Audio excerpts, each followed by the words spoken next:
On behalf of the General Assembly, I have the honor to welcome to the United Nations His Excellency Donald Trump, President of the United States of America, and to invite him to address the Assembly.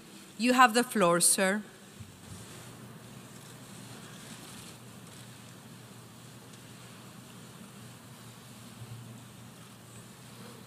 Madam President, Mr. Secretary General, world leaders, ambassadors, and distinguished delegates, 1 year ago I stood before you for the first time in this grand hall. I addressed the threats facing our world, and I presented a vision to achieve a brighter future for all of humanity.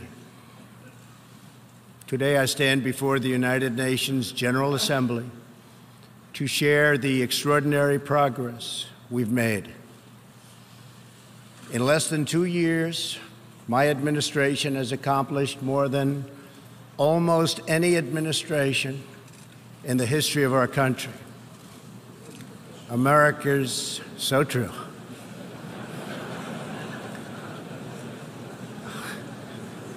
Didn't expect that reaction, but that's okay.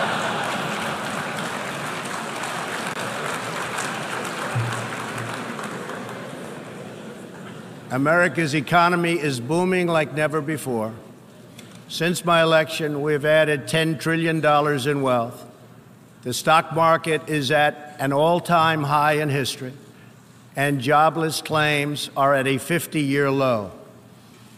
African American, Hispanic American, and Asian American unemployment have all achieved their lowest levels ever recorded. We've added more than 4 million new jobs, including 500,000 manufacturing jobs. We have passed the biggest tax cuts and reforms in American history. We've started the construction of a major border wall, and we have greatly strengthened border security. We have secured record funding for our military, $700 billion this year and $716 billion next year. Our military will soon be more powerful than it has ever been before. In other words, the United States is stronger, safer, and a richer country than it was when I assumed office less than 2 years ago. We are standing up for America and for the American people, and we are also standing up for the world. This is great news for our citizens and for peace-loving people everywhere. We believe that when nations respect the rights of their neighbors and defend the interests of their people, they can better work together to secure the blessings of safety, prosperity, and peace. Each of us here today is the emissary of a distinct culture, a rich history, and a people bound together by ties of memory, tradition, and the values that make our homelands like nowhere else on earth. That is why America will always choose independence and cooperation over global governance, control, and domination. I honor the right of every nation in this room to pursue its own customs, beliefs, and traditions. The United States will not tell you how to live or work or worship. We only ask that you honor our sovereignty in return. From Warsaw to Brussels to Tokyo to Singapore, it has been my highest honor to represent the United States abroad. I have forged close relationships and friendships and strong partnerships with the leaders of many nations in this room, and our approach has always yielded incredible change. With support from many countries here today, we have engaged with North Korea to replace the specter of conflict with a bold and new push for peace. In June, I traveled to Singapore to meet face-to-face with North Korea's leader, Chairman Kim Jong-un. We had highly productive conversations and meetings, and we agreed that it was in both countries' interest to pursue the denuclearization of the Korean Peninsula. Since that meeting, we have already seen a number of encouraging measures that few could have imagined only a short time ago. The missiles and rockets are no longer flying in every direction. Nuclear testing has stopped. Some military facilities are already being dismantled. Our hostages have been released, and as promised, the remains of our fallen heroes are being returned home to lay at rest in American soil. I would like to thank Chairman Kim for his courage and for the steps he has taken, though much work remains to be done. The sanctions will stay in place until denuclearization occurs. I also want to thank the many member states who helped us reach this moment, a moment that is actually far greater than people would understand, far greater, but for also their support and the critical support that we will all need going forward. Special thanks to President Moon of South Korea, Prime Minister Abe of Japan, and President Xi of China. In the Middle East, our new approach is also yielding great strides and very historic change. Following my trip to Saudi Arabia last year, the Gulf countries opened a new center to target terrorist financing. They are enforcing new sanctions, working with us to identify and track terrorist networks, and taking more responsibility for fighting terrorism and extremism in their own region. The UAE, Saudi Arabia, and Qatar have pledged billions of dollars to aid the people of Syria and Yemen, and they are pursuing multiple avenues to ending Yemen's horrible, horrific civil war. Ultimately, it is up to the nations of the region to decide what kind of future they want for themselves and their children. For that reason, the United States is working with the Gulf Cooperation Council, Jordan, and Egypt to establish a regional strategic alliance so that Middle Eastern nations can advance prosperity, stability, and security across their home region. Thanks to the United States military and our partnership with many of your nations, I am pleased to report that the bloodthirsty killers known as ISIS have been driven out from the territory they once held in Iraq and Syria. We will continue to work with friends and allies to deny radical Islamic terrorists any funding, territory, or support, or any means of infiltrating our borders. The ongoing tragedy in Syria is heartbreaking. Our shared goals must be the de-escalation of military conflict, along with a political solution that honors the will of the Syrian people. In this vein, we urge the United Nations-led peace process be reinvigorated. But rest assured, the United States will respond if chemical weapons are deployed by the Assad regime. I commend the people of Jordan and other neighboring countries for hosting refugees from this very brutal civil war. As we see in Jordan, the most compassionate policy is to place refugees as close to their homes as possible, to ease their eventual return to be part of the rebuilding process. This approach also stretches finite resources to help far more people, increasing the impact of every dollar spent. Every solution to the humanitarian crisis in Syria must also include a strategy to address the brutal regime that has fueled and financed it, the corrupt dictatorship in Iran. Iran's leaders sow chaos, death, and destruction. They do not respect their neighbors or borders or the sovereign rights of nations. Instead, Iran's leaders plunder the nation's resources to enrich themselves and to spread mayhem across the Middle East and far beyond. The Iranian people are rightly outraged that their leaders have embezzled billions of dollars from Iran's treasury, seized valuable portions of the economy, and looted the people's religious endowments, all to line their own pockets and send their proxies to wage war. Not good. Iran's neighbors have paid a heavy toll for the region's agenda of aggression and expansion.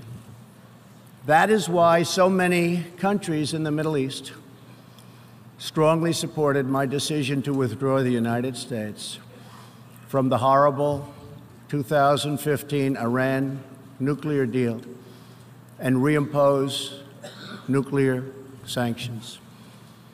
The Iran deal was a windfall for Iran's leaders. In the years since the deal was reached, Iran's military budget grew nearly 40%. The dictatorship used the funds to build nuclear-capable missiles, increase internal repression, finance terrorism, and fund havoc and slaughter in Syria and Yemen. The United States has launched a campaign of economic pressure to deny the regime the funds it needs to advance its bloody agenda. Last month, we began reimposing hard-hitting nuclear sanctions that have been lifted under the Iran deal. Additional sanctions will resume November 5th, and more will follow. And we are working with countries that import Iranian crude oil to cut their purchases substantially. We cannot allow the world's leading sponsor of terrorism to possess the planet's most dangerous weapons. We cannot allow a regime that chants death to America and that threatens Israel with annihilation to possess the means to deliver a nuclear warhead to any city on earth. Just can't do it. We ask all nations to isolate Iran's regime as long as its aggression continues. And we ask all nations to support Iran's people as they struggle to reclaim their religious and righteous destiny. This year, we also took another significant step forward in the Middle East in recognition of every sovereign state to determine its own capital. I moved the U.S. Embassy in Israel to Jerusalem. The United States is committed to a future of peace and stability in the region, including peace between the Israelis and the Palestinians. That aim is advanced, not harmed, by acknowledging the obvious facts. America's policy of principled realism means we will not be held hostage to old dogmas, discredited ideologies, and so-called experts who have been proven wrong over the years, time and time again. This is true not only in matters of peace, but in matters of prosperity. We believe that trade must be fair and reciprocal. The United States will not be taken advantage of any longer. For decades, the United States opened its economy, the largest by far on earth, with few conditions. We allowed foreign goods from all over the world to flow freely across our borders. Yet, other countries did not grant us fair and reciprocal access to their markets in return. Even worse, some countries abused their openness to dump their products, subsidize their goods, target our industries, and manipulate their currencies to gain unfair advantage over our country. As a result, our trade deficit ballooned to nearly $800 billion a year.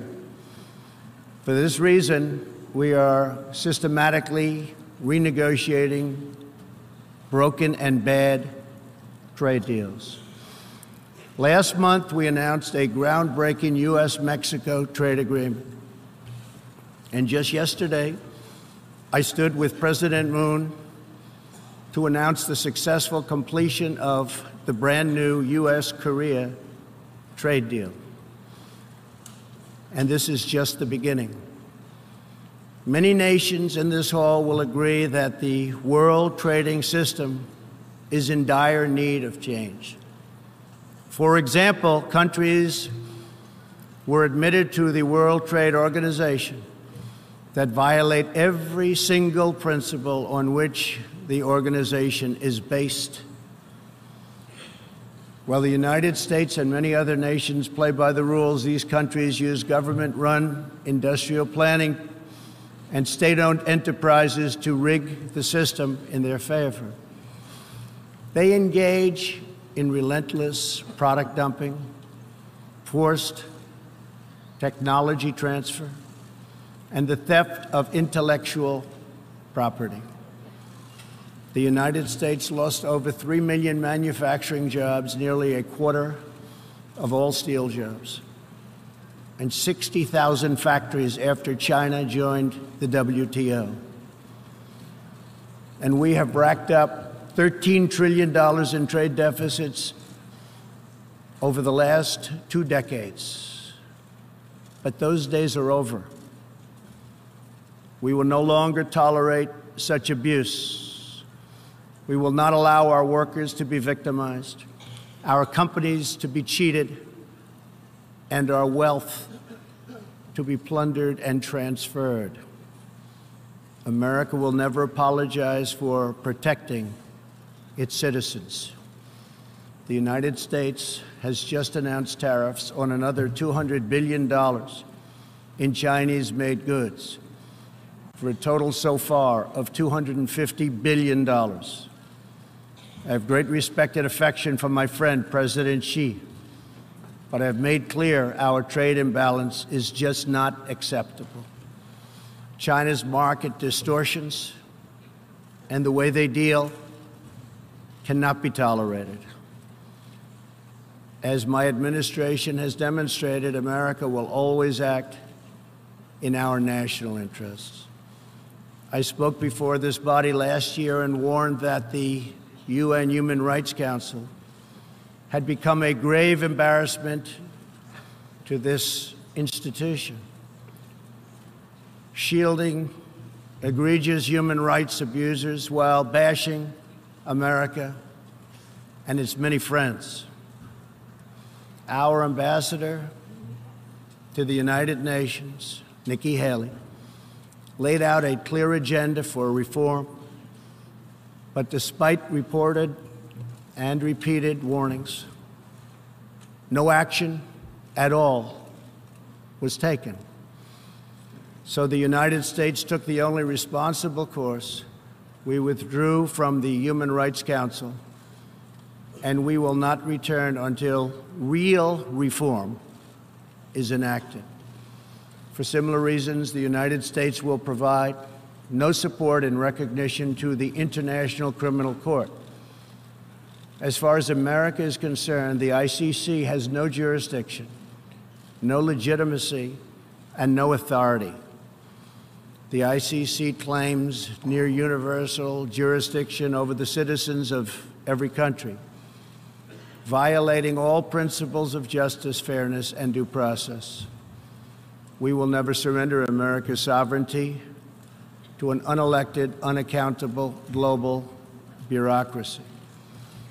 America is governed by Americans. We reject the ideology of globalism, and we embrace the doctrine of patriotism.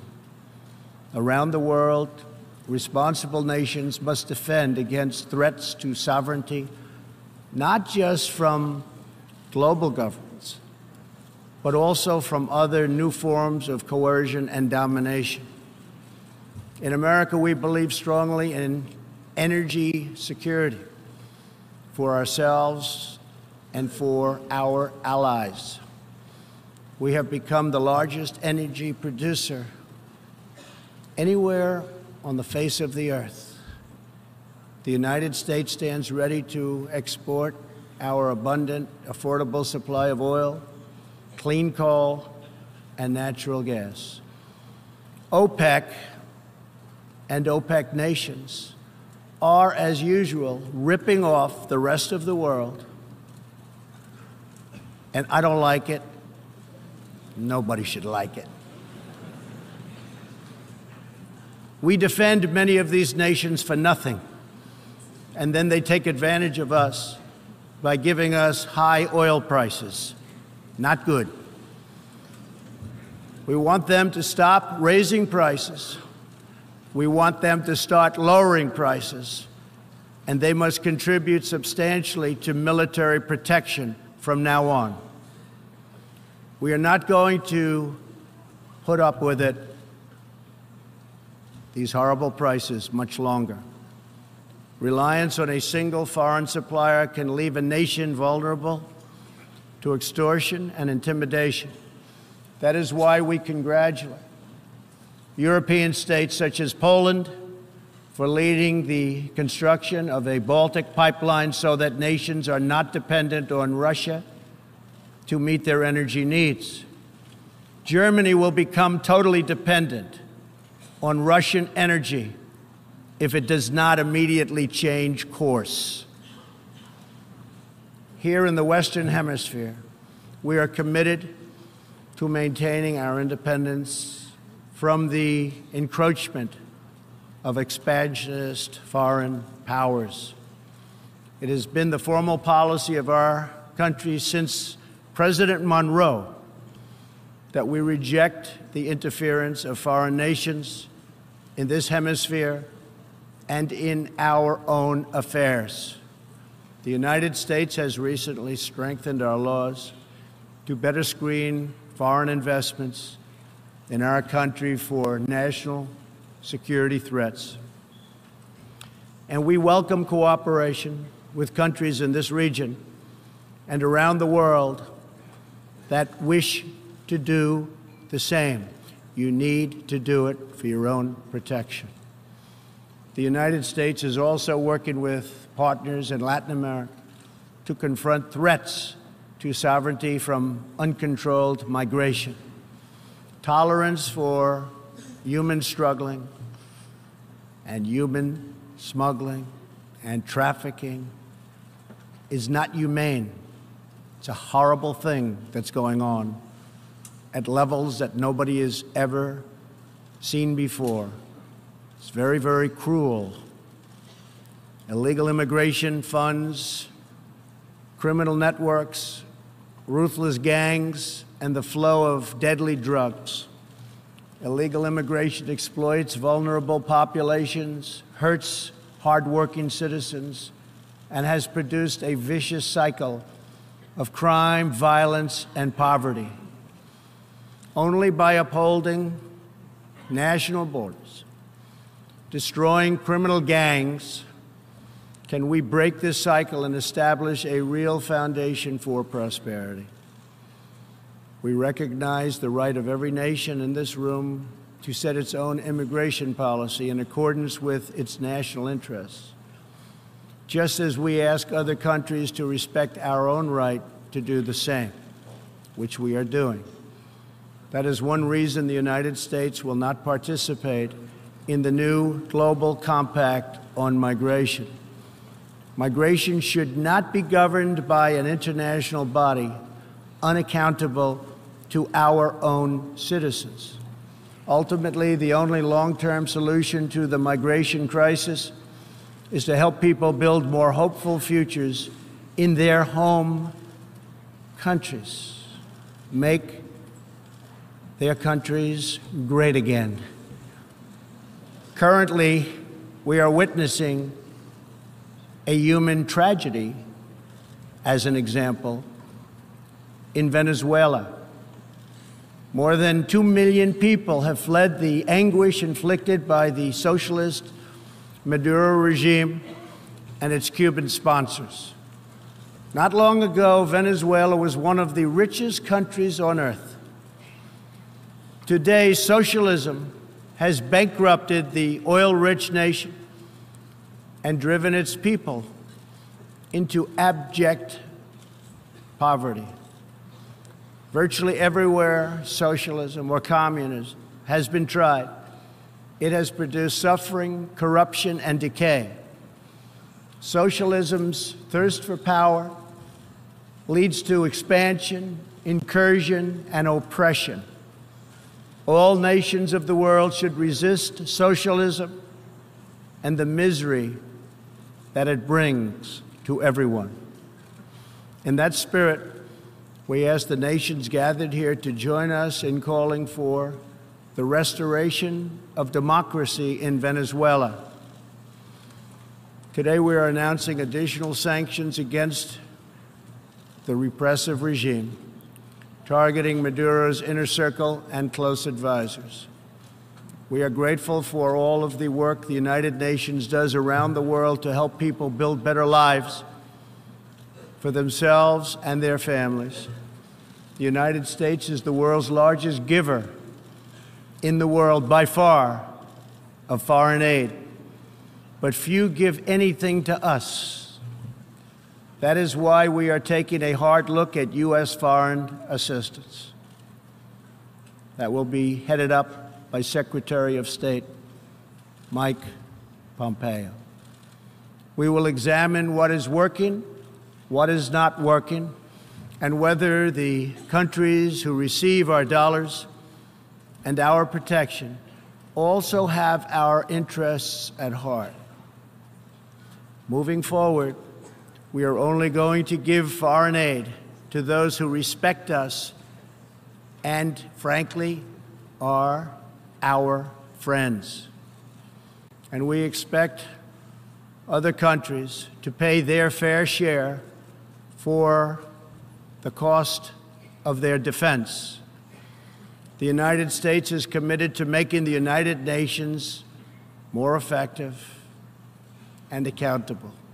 I have said many times that the United Nations has unlimited potential. As part of our reform effort, I have told our negotiators that the United States will not pay more than 25% of the UN peacekeeping budget.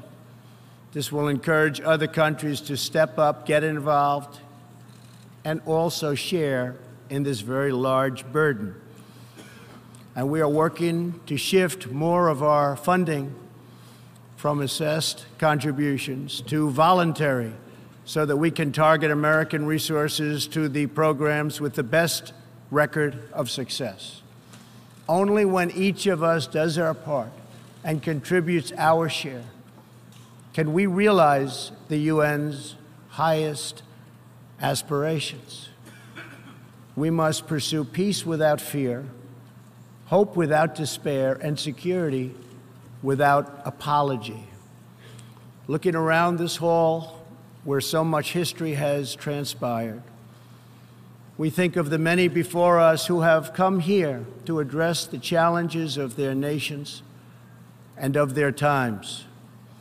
And our thoughts turn to the same question that ran through all their speeches and resolutions, through every word and every hope. It is the question of what kind of world will we leave for our children, and what kind of nations they will inherit.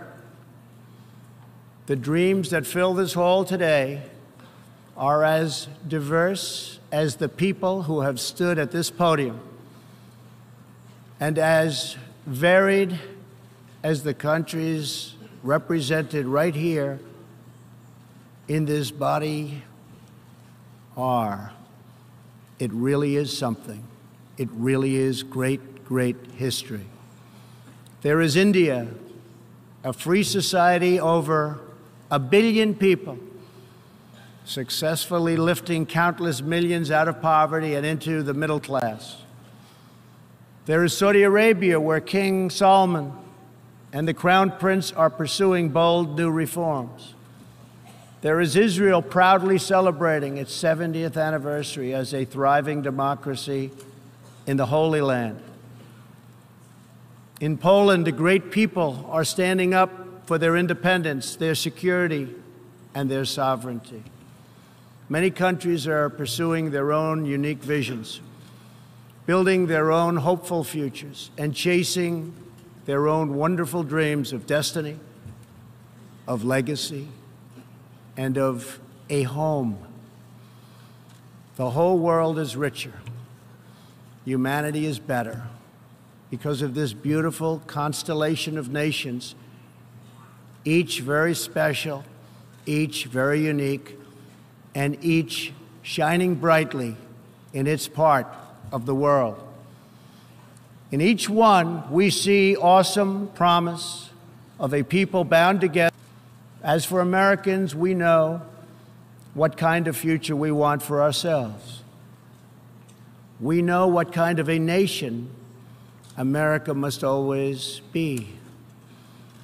In America, we believe in the majesty of freedom and the dignity of the individual. We believe in self-government and the rule of law, and we prize the culture that sustains our liberty, a culture built on strong families, deep faith, and fierce independence. We celebrate our heroes, we treasure our traditions, and above all, we love our country. Inside everyone in this great chamber today, and everyone listening all around the globe, there is the heart of a patriot that feels the same powerful love for your nation, the same intense loyalty to your homeland. The passion that burns in the hearts of patriots and the souls of nations has inspired reform and revolution, sacrifice and selflessness, scientific breakthroughs, and magnificent works of art. Our task is not to erase it, but to embrace it, to build with it, to draw on its ancient wisdom, and to find within it the will to make our nations greater, our region safer, and the world better. To unleash this incredible potential in our people, we must defend the foundations that make it all possible. Sovereign and independent nations are the only vehicle where freedom has ever survived, democracy has ever endured, or peace has ever prospered. And so we must protect our sovereignty and our cherished independence above all. When we do, we will find new avenues for cooperation unfolding before us.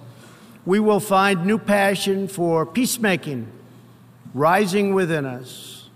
We will find new purpose, new resolve, and new spirit flourishing all around us, and making this a more beautiful world in which to live. So together, let us choose a future of patriotism, prosperity, and pride. Let us choose peace and freedom over domination and defeat. And let us come here to this place to stand for our people and their nations, forever strong, forever sovereign, forever just, and forever, thankful for the grace and the goodness and the glory of God. Thank you, God bless you, and God bless the nations of the world. Thank you very much. Thank you.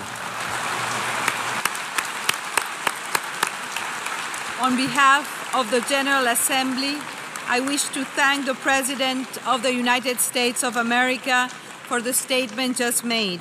May I request representatives to remain seated while we greet the President, after which the meeting will stand suspended for 5 minutes before resuming to hear the next speaker.